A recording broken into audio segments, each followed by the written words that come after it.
अस्सलाम वालेकुम। वालेकुम सलाम। सर अपना तारुफ करवा दें। मेरा नाम फैसल मनाफ है। तो हम लाइवस्टॉक असिस्टेंट हैं, फील्ड वर्कर हैं, फील्ड में काम करते हैं। जानवरों के लिए खिदमात या उनके लिए एक इलाज मुआवजा सरंजाम दे रहे हैं। डॉक्टर साहब, आज हम बकरियों के मुतल्लिक़ आपसे सवाल करेंगे कि इनमें कौन कौन सी बीमारियां लगती हैं और इनका इलाज क्या करना चाहिए। सबसे पहले बात करते हैं थन ख़राब की। बकरियों के थन क्यों ख़राब होते हैं और इनका इलाज क्या है? तो जी शुक्रिया बिलाल भाई। तो सबसे पहले हम हवाने पे या थन का ख़राब हो जाना, या हम इस इंग्लिश में मिस्टाइटिस भी कहते हैं। आम लोग इसे बहुत से नामों से पुकारते हैं, मुंह सड़ी, थन का ख़राब हो जाना। तो बेसिकली इसकी सबसे वजह होती है, एक तो होती है बैक्टीरियल काज भी हो सकता है, दूसरा ख़ुराक की वजह से भी हो सकता है। तो सबसे पहले हम इसे इस्तेमाल करेंगे कि इसके बारे में डिटेल में जाऊंगा कि मिस्टाइटिस बेसिकली जो होता है ना, दूध या थन तो कोई भी एक जानवर है, उसका सबसे एक बुनियादी चीज़ होती है। तो थन होगा तो दूध भी हासिल करेंगे, अगर थन नहीं होगा तो हम दूध कैसे हासिल करेंगे। इसी तरह हो गया। तो उसके बाद सबसे पहले हम इसमें जाएंगे कि ट्रीटमेंट के हवाले से। ट्रीटमेंट हम इसमें देसी नुस्खा ज़ात भी इस्तेमाल कर सकते हैं, अद्वियात वगैरह भी इस्तेमाल कर सकते हैं। जो देसी नुस्खे हैं, हाँ, वो ज़रा डिटेल से थोड़ा बता दें कि देसी नुस्खे कौन से? हाँ, देसी नुस्खे में हम सबसे जाएंगे कि नींबू का रस हो गया, नींबू का रस के बारे में हम। उसके बाद हम जाएंगे कि अदरक वगैरह हो गया। तो ये चीज़ें होंगे कि जानवर के जिस्म के हिसाब से हम इसमें ज़रूरत ले लेंगे। उसके बाद चले जाएंगे हम मिर्च के बारे में। सब्ज़ मिर्च भी इस्तेमाल कर सकते हैं। उसके बाद प्याज भी हम इस्तेमाल कर सकते हैं। इन चीज़ों को जो है ना असपे ज़रूरत हमने लेना है। तो अगर हम मेडिकल के लिहाज से जाएं तो इसमें मार्केटिंग में बेशुमार किस्म के एंटीबायोटिक्स आती हैं, जो मुख्तलिफ़ नाम के से अपनी कंपनी जो है ना मुतरादिफ कराती है। इसमें जो है टैबलेट भी आती हैं, इंजेक्शन फार्म में भी आती हैं, सिरप फार्म में भी आती हैं। तो ये हर कंपनी जो है अपने अपने मुख्तलिफ़ नाम से प्रोडक्ट करवाती है। हाँ। अच्छा सर, जो दूसरा है ना कि छोड़के का कोई ऐसा इलाज बता दें, हाँ, मेडिसिन भी बता दें और देसी इलाज भी बता दें। जी, देसी इलाज में हम सबसे जाएंगे कि चावल का पिच होती है, उसे आम ज़बान में चावल की पिच कहते हैं, वो भी हो गया। तो आप उसको क्या कहते हैं, जामन के पत्ते भी जो है ना हम डायरिया के लिए इस्तेमाल कर सकते हैं। उसके बाद हमने चावल के पिच की बात की। तो उसके बाद अगर मेडिसन के वाले से जाएं तो हमारी मार्केट में क्योलिन पाउडर आता है, स्क्योरेक्स आता है, इंजेक्शन फार्म में ट्राइबरसन सिरप आते हैं। तो इस तरह की बेशुमार और भी बहुत सी प्रोडक्ट हैं जो अवेलेबल होती हैं मार्केट में। तो हम इससे जो है ना डायरिया का इलाज कर सकते हैं।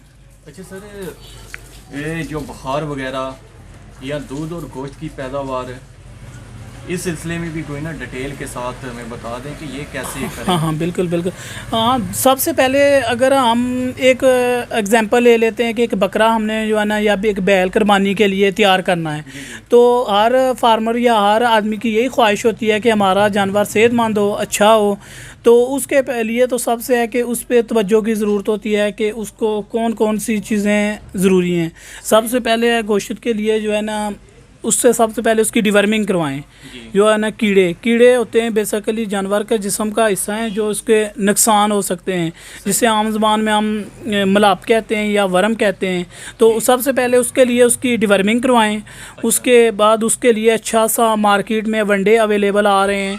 तो अगर वनडे वगैरह भी अवेलेबल नहीं है तो उसमें आप मकई कर सकते हैं, गंदम कर सकते हैं। इस तरह की चीज़ें जो है ना मिक्स करके जानवरों को खिला सकते हैं, जिससे उसकी खुराक में या उसके गोश्त में फ़ायदेमंद होता है। अच्छा डॉक्टर साहब, आपने ना वनडे की बात की है। दूध और गोश्त की पैदावार ज़्यादा करने के लिए कौन सा वंडा वैसे बेस्ट है? हाँ, बेशुमार कंपनी में आ रहे हैं, लेकिन मैं तो सबसे जो है ना फार्मर चॉइस, या उसके बाद ट्रो न्यूट्रिशन आता है, उसके बाद जो है ना पाइथन वंडा आता है। जो अच्छी किस्म के वंडे हैं जो दूध और गोश्त की पैदावार के लिए फ़ायदेमंद हो सकते हैं। जी ठीक। अच्छा डॉक्टर साहब, जो बंदे कुर्बानी के लिए बकरे वगैरह रखते हैं, उनके लिए भी यही वंडा? बेशक, हाँ, बिल्कुल। अच्छा ठीक हो गया सर। वैसे बकरियों में सबसे अच्छी नस्ल जो है हाँ वो कौन सी है? अच्छी नस्ल बेसिकली बीतल, हमारे इधर पंजाब में उसका काफ़ी ट्रेंड है। अच्छा। बीतल, उसके बाद टेढ़ी नस्ल हो गई, कमोरी नस्ल हो गई। ये 2-3 नस्लें हैं जो हमारे पाकिस्तान में भी पाई जाती हैं शौक़ से, और आज़ाद कश्मीर में भी इनका ट्रेंड हो रहा है, शौक़ से जो है ना पाली जा रही हैं। सही है, ठीक। तो दूध के लिहाज से भी ये नस्लें भरपूर हैं। अपना तकरीबन 1 किलो 1.5 किलो जो है ना एक योमिया इनकी दूध की पैदावार रिकॉर्ड की गई है, जो बीतल नस्ल की बकरियां हैं। अच्छा सर, ये जो आदमी नया काम करना चाहता है, ये फार्मिंग का, बकरियों का फार्मिंग, बिल्कुल। वो मसलन क्या देख के जानवर ख़रीदे, इस बारे में थोड़ा डिटेल के साथ बता दें क्योंकि हाँ बिल्कुल बिल्कुल, अच्छी बात है। सबसे पहले अगर आपने कोई एक गाय या बकरी लेनी है, सबसे पहले उसका आपने देखना है कि कमज़ोर है, कोई इस किस्म का मेडिकल उसको प्रॉब्लम तो नहीं है, सेहतमंद होनी चाहिए, तंदुरुस्त होनी चाहिए, वो किसी किस्म की बीमारी में वो अफेक्ट नहीं होनी चाहिए। बाज़ दफ़ा होता है कि कोई जानवर एक बीमारी में मुंतकिल होता है, वो अगर किसी दूसरे इलाके में लेके जाएं तो अगर ख़तरनाक बीमारी है ना, इस तरह का कोई किसी किस्म का इशू नहीं होना चाहिए उस बकरी में, या उस किस्म की कोई प्रॉब्लम नहीं होनी चाहिए कि वो दूसरे आपके इलाके या दूसरे फार्म को भी मुतासर कर सके। तो जानवर हमेशा जो भी लेना चाहिए सेहतमंद लेना चाहिए, खूबसूरत होना चाहिए, जो आपको 1 साल या 3 माह या 4 माह में आपने उसको नोट कर लेना कि वो हमें किस किस्म की कितनी प्रॉफिट देगा।